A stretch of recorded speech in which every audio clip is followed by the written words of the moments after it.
Un saludo cordial para nuestro público. Acabamos de escuchar el recital del Ensamble Fundación, que está conformado por Alexandros Jusakos e Ivanka Milosevic, quienes están ahora junto a nosotros y nos van a contar un poco sobre la fundación y sobre el ensamble. Hola Ivanka y Alex. Hola Javier. Hola Javier, mucho gusto. Bueno, agradecerles por haber escuchado este concierto. Gracias Javier por acompañarnos.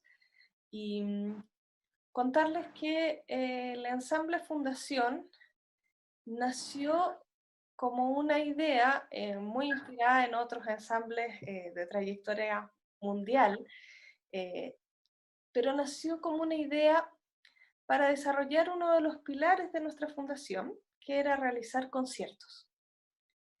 Y en el marco de este quehacer cultural en nuestro país, decidimos hacer este ensamble, que inicialmente lo conformamos nosotros como dúo, pero que siempre intentamos invitar a músicos invitados. Por ejemplo, hemos hecho conciertos con flauta traversa, con violonchelo, y en el futuro esperamos poder ir incluyendo más y más instrumentos. ¿Ya? Entonces, nada, este ensamble tiene como misión principal el poder ir desarrollando y dando experiencia a nosotros y en conjunto con otros músicos en esta labor de la música de cámara. Bueno, Muchas es muy interesante también comentar, nosotros con Ivanka creamos la Fundación Pianos para Chile justamente en un anhelo, estando ambos en Polonia por razones de nuestros estudios de posgrado, nos maravillábamos con la posibilidad de ver tanto concierto en tantos lugares distintos, a veces pequeños salones, como lo es la Sociedad Musical de Varsovia, donde todos los jueves y todos los domingos hay un concierto. Tú sabes que si vas el jueves a las 6 de la tarde y el domingo a las 12 del día, hay un concierto. Entonces un poco la idea fue tratar de replicar eso, y con la donación de los pianos verticales que traemos desde Polonia, justamente un poco pensamos en hacer eso. Me parece que sería interesante también para que el público nos conozca más, un poquito comentar de reseña biográfica, digamos, un poco de nuestra trayectoria. Parte tú, Ivanka, por favor, contando, digamos, tu experiencia pedagógica, o sea, pedagógica, por supuesto, pero también como alumna, digamos, o sea, tu experiencia en tu formación. Bueno, yo soy una violinista chilena, comencé mis estudios de violín a relativamente temprana edad, a los 8 años, y dentro de mi formación en Chile tuve muchísimos profesores, todos muy buenos, muy profesionales, fui una alumna muy afortunada en ese sentido, con los que estudié periodos más largos de tiempo.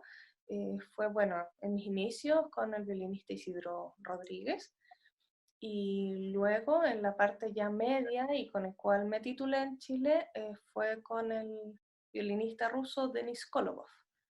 Con él concluí mi primera etapa universitaria en la Universidad Mayor. Y luego tuve la suerte de poder ser aceptada en la Universidad Musical Federico Chopin de Varsovia, donde estudié con dos grandes maestros, Maria Orzechowska y Janusz Kucharski.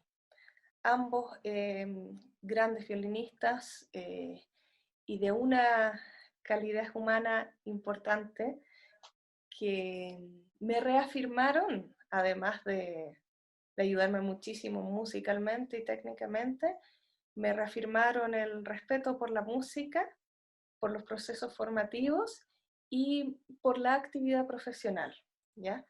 Y en ese sentido, yo desde temprana edad comencé haciendo ayudantías y ayudando a formar a músicos más pequeños que yo, pero continué en el fondo con esa doble vocación muy natural en los músicos, que es formar nuevas generaciones y seguir desarrollando conciertos. Así que nada, me declaro una afortunada en cuanto a formación. Alexandros, ¿tú qué nos puedes contar? Bueno, yo les quisiera comentar que yo nací en Antofagasta y estudié los primeros pasos en la música, los realicé allá en el Conservatorio Regional.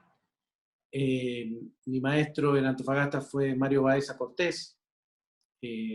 Lamentablemente ya no está con nosotros, está en otra dimensión, pero lo recuerdo con mucho cariño y siempre es un referente para mí. Luego en la Facultad de Artes de la Universidad de Chile, con dos grandes maestros. En piano principal con Fernando Cortés, que es un gran maestro de los más importantes, el formador de muchos pianistas en Chile. Y siempre nombro a la maestra Elvira Savi en música de cámara. Ella siempre me agradecía que yo la ponía en mi currículum, pero para mí fue muy importante lo que trabajé con ella, la manera de enfrentarme a la música de cámara. Por eso fueron ambos maestros que me significaron mucho para mí. Bueno, y después en la etapa formativa en el extranjero, yo me fui bastante joven a Polonia, a los 21 años, y estudié en la Academia de Bydgoszcz con la profesora Wiesława Ronowska, que viene de una tradición también muy interesante, porque ella fue discípula de Tatiana Nikolayeva en el Conservatorio de Moscú, y también con el profesor Jarosław Rzewiecki, con quien me titulé, y quien fue además, luego, años más tarde, mi tutor para la obtención de mi grado doctoral en otra universidad, en la Universidad Musical Federico Chopin de Varsovia, cosa que obtuve el año 2016, cuando estuvimos junto a Ivanka en un periodo largo en Varsovia. Entonces un poco esa ha sido mi trayectoria como formativa, y del punto de vista de la pedagogía siempre ha sido también un tema importante para mí.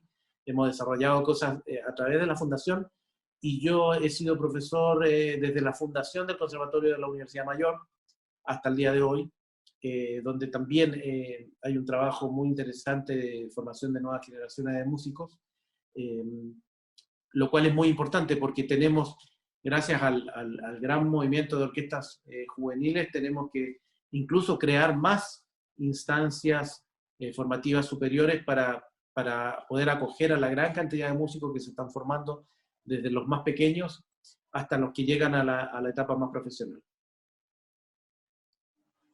Ahora vamos a hablar brevemente sobre la obra que fue ejecutada hoy. Por supuesto, antes voy a exponer un poco sobre Beethoven, quién fue este compositor tan importante para la historia de la música. Beethoven es alemán, nació en una pequeña ciudad que era Bonn, o sea, en una ciudad que en ese entonces era pequeña, que es Bonn, y cuando tenía más o menos 16, 17 años logró irse a Viena. Y ahí se radicó y empezó a tener una carrera muy exitosa como intérprete, como el que era un pianista virtuoso, y también como compositor. En este tiempo, él reflejaba una gran influencia de compositores, por ejemplo, como Haydn, Mozart, que eran parte de lo que se ha llamado el clasicismo vienés. Un estilo que probablemente cuando uno le dice música clásica, piensa en ese tipo de sonoridad. Lo que hace tan especial a Beethoven y tan distinto es que él tenía una cultura literaria y filosófica muy vasta, era un músico que leía mucho y que tenía mucha conciencia de que era un individuo. Él no se veía a sí mismo como un artesano, ni quería estar atado a lo que le impusieran, por ejemplo, los nobles, o a vivir en una corte donde tenía que hacer todo por encargo, sino que él estaba totalmente dispuesto a imprimir un sello personal en todo lo que hacía. Y en este sentido fue fundamental para que podamos hablar hoy del romanticismo musical. Se habla de 3 periodos en la producción beethoveniana. El primero es el que está más marcado por esta estadía en Viena, donde él era un músico que recorría las diversas cortes tocando, haciéndole clases a los aristócratas y componiendo música marcada, como les contaba, en este estilo. Pero después, Beethoven lamentablemente comenzó a quedarse sordo y se dio cuenta de esto y vivió un drama interno muy poderoso que le hizo tener una lucha titánica. Su música está muy marcada por este sello de lo titánico, de hacer un viaje, que la obra sea un viaje lleno de drama, lleno de batallas, y que termina y uno siente que realmente estuvo ante una experiencia de transformación. No es simplemente una obra con una estructura que divide los movimientos de manera aleatoria, ¿ya? Sino que tiene ese sello, una como gravedad trágica. Y muchos hablaban, por ejemplo, en su tiempo de que Beethoven nos hacía volar hacia regiones celestiales, que su música fue la primera en hacer un contraste entre el cielo y la tierra. Fue muy importante realmente en su tiempo. La obra que vamos a escuchar hoy es el Opus 23, que es una sonata para piano forte con acompañamiento de violín. Fue publicada en 1801, un poquito después que la primera sinfonía, y algo único de esta obra es que fue muy bien recibida por parte del público, ya que muchas veces cuando Beethoven tocaba, el público quedaba en shock, no le gustaba mucho lo que veía, ¿ya? Asimismo, por ejemplo, Haydn, que era profesor de Beethoven, también a veces encontraba que las piezas eran muy raras, que Beethoven era muy extravagante, y que ponía su propia personalidad por sobre la calidad musical. Pero con esta obra logró llegar al público. Es una pieza muy expresiva, pero bastante oscura. Si se fijan, por ejemplo, los 3 movimientos terminan suavemente. No hay ninguno que termine así de manera gloriosa. El primer movimiento es como una tarantela en su ritmo, ¿ya? Es un ritmo de 6 octavos, se llama, que va así, ta, ta, ta, ta, ta, ta, pa, pa, pa, pa, pa, pa. Es como una danza muy energética. Luego tenemos el movimiento central, que es bastante extravagante porque hace una fusión entre andante y scherzo. El andante es un pulso que avanza, pero de manera tranquila. En cambio, el scherzo suele ser mucho más acelerado, ¿ya? Y aquí es una fusión entre ambos. Eso sí, encuentro yo que este movimiento tiende mucho más hacia el lado del scherzo, ¿ya? Tiene mucho staccato, tiene mucha agitación. Y finalmente tenemos el rondó, con el cual la sonata cierra, que tiene varios momentos de más calma, pero aún así es bastante tormentoso. Estamos aquí con Alex e Ivanka, que fueron los intérpretes en esta ocasión, y nos van a contar un poco sobre sus impresiones de esta magnífica obra. Hola Ivanka y Alex. Hola, hola Javier. Bueno, efectivamente, lo que cuentas sobre esta sonata se refleja y uno lo siente al intentar tocarla. La verdad, claro, como casi todos los artistas en su época, no todos, pero sí la gran mayoría, a Beethoven no siempre tenía la mejor de las aceptaciones con sus nuevas obras, ¿cierto? Y como todo rupturista, claro, transgredió la historia, desarrolló el lenguaje de una manera única y más allá, también se dice que cambió el rumbo del lenguaje musical respecto a la actividad de la composición misma, ¿no? Que fue tan único que también cambió un poquito el modo en el que se fueron desarrollando los compositores desde su aparición. La sonata Opus 23 efectivamente siempre se dice que tuvo una muy buena aceptación, y yo diría que siempre que se presenta tiene una muy buena aceptación. Nuevamente hablando de esta síntesis que lograba Beethoven increíble, porque era una capacidad notable que a veces con muy pocos elementos musicales, con motivos muy, muy acotados, si se quiere, lograba como un estallido de expresividad, ¿ya?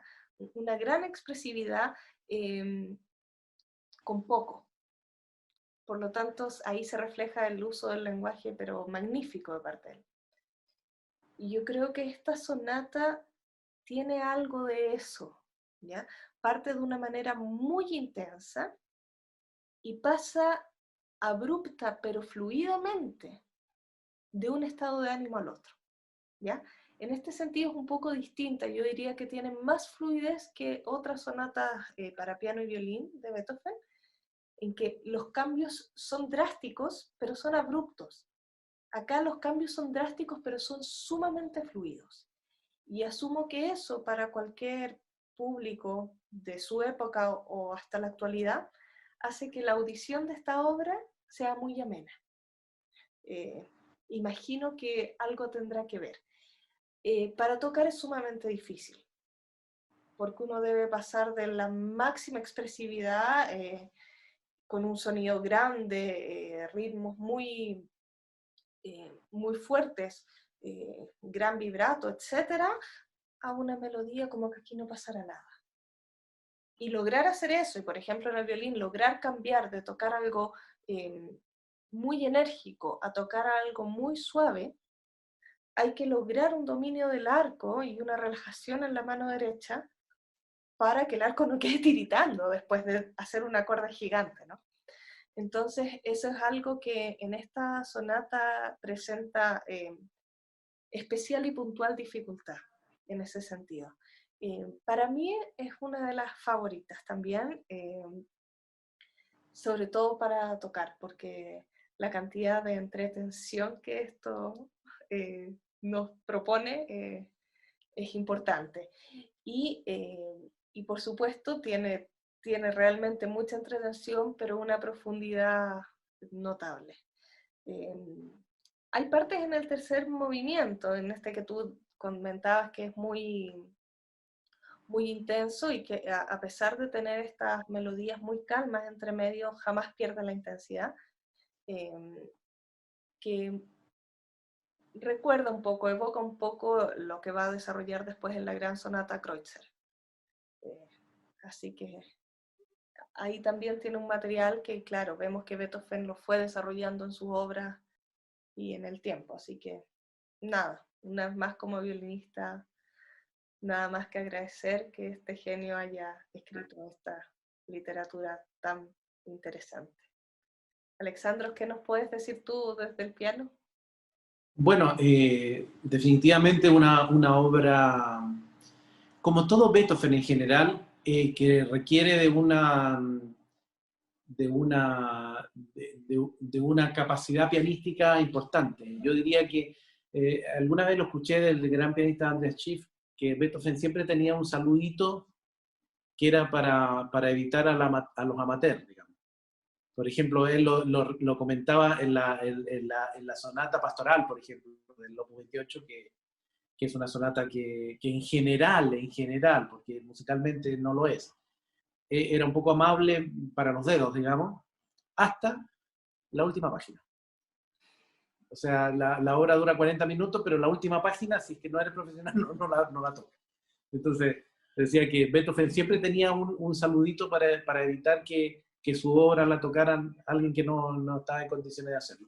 Y yo diría que en todos los repertorios que hemos trabajado en esta temporada, nos encontramos con pasajes muy complejos, digamos, que requieren de estudio muy acucioso, a veces con un resultado excelente, otras veces un poquito frustrante porque requiere, digamos, mucho estudio, porque la música, si bien es cierto, muchas personas creen que hoy que suerte la de ustedes de poder hacer algo que les gusta, bueno, aquí también hay un trabajo muy arduo.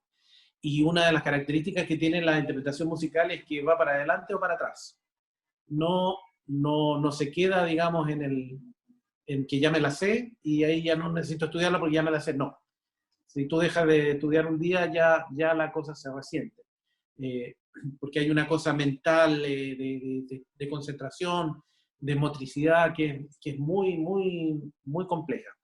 Y yo diría que esta sonata, la Opus 23, tiene varios momentos complejos en sus tres movimientos. No es que, listo, pasé el primer movimiento y está solucionado. No, nos encontramos con este tipo de escritura, digamos, compleja y compleja es más bien difícil en los tres movimientos. Por lo tanto, es un lindo desafío para hacer. Y otra cosa que a mí me parece que es interesante y que por ahí también lo he leído, a mí me parecía por naturalidad, por la manera en que esta sonata termina, que quedaba muy bien unirla con la primavera. Tocar las dos juntas. Y nosotros hemos tenido la oportunidad de hacerlo de esa manera en conciertos en que hemos podido programar las dos juntas, digamos. A veces incluso personas que organizaban los conciertos decían, por extensión, ¿por qué no dejan una en la primera parte y una en la segunda parte? La idea sería justamente que queda muy lindo unir las dos.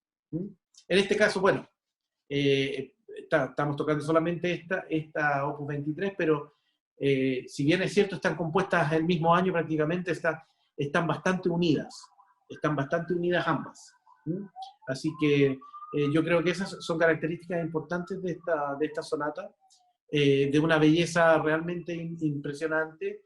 Por algo también fue tan bien recibida por el público, porque pensemos que en esa época también era, si bien es cierto, era un público exigente, porque era un público que conocía de música y estaba al tanto de las cosas que pasaban, también tenía, digamos, a pesar de que en algunos casos, por supuesto, con la cosa más revolucionaria, se llevaron, digamos, algunas experiencias no tan favorables los compositores que después se reivindicaron con el tiempo, pero también hay obras como esta que fueron muy bien recibidas por el público y por un público, digamos, culto de la época. Bueno, destacar que en realidad esas dos sonatas estaban originalmente compuestas para formar parte de un mismo opus, pero por una situación muy arbitraria, digamos, de la historia, por un asunto de publicación y de los papeles, hubo que separarlas en dos opus distintos.